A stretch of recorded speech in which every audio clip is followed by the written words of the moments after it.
അപ്പം നമ്മൾ മത്തി പൊരിക്കാൻ പോകാം കേട്ടോ. അത്ര ഫ്രഷ് മത്തി ഒന്നല്ല.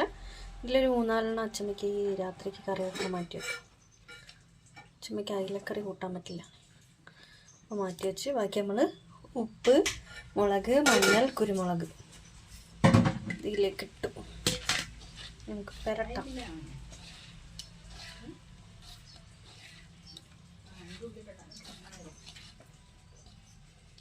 ഇച്ചിരി സുർക്കയും കൂടി വെച്ചെടുക്കാം കേട്ടോ.